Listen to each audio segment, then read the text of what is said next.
The civil rights movement captured the imagination of the American people, encouraging the dreams of 19 million blacks and the few thousand whites who supported them.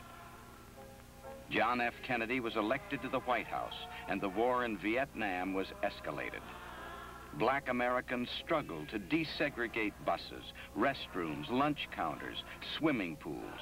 In Tallahassee, in Birmingham, in Mobile, in Selma, all across the southern states, they sat or knelt and sang and suffered indignities and violence. They strove to desegregate the City Hall itself. The passive resistance that Dr. King had taught his followers seemed to enrage the authorities and drew the full wrath of the police. There were appalling scenes of violence, and some police stood by and watched, and others frequently participated. King was jailed in 1961 and again in 1962.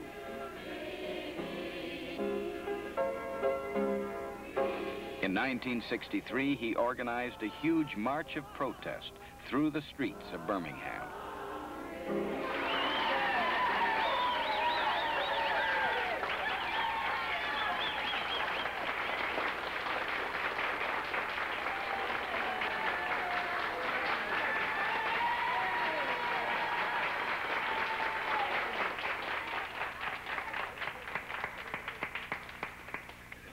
I have something I'd like to read to you.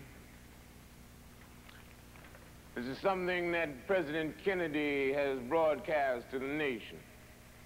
The Negro baby born in America today, regardless of the section of the state in which he was born, has about half as much chance of completing high school as a white baby born on the same day and in the same section of the city.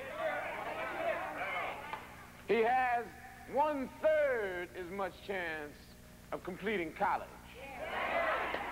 He has 1/3 as much chance of becoming a professional man.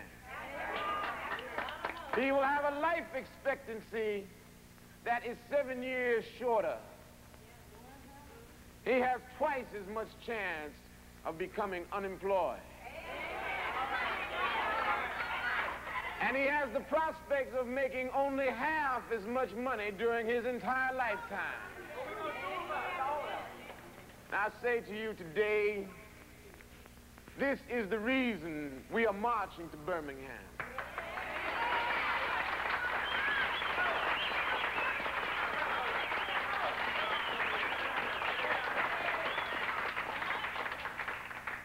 Let us pray.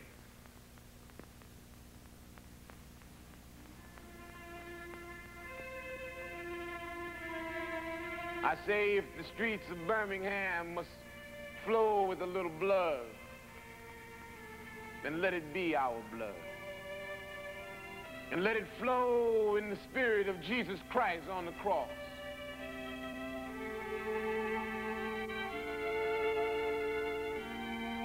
After 6 weeks of demonstrations, the city of Birmingham capitulated.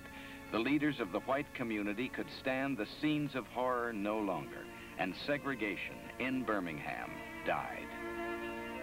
All through 1963, the world looked on as Americans knelt in prayer or song to establish their rights. And on August the 28th, 1963, came the most moving sight in the whole struggle for civil rights.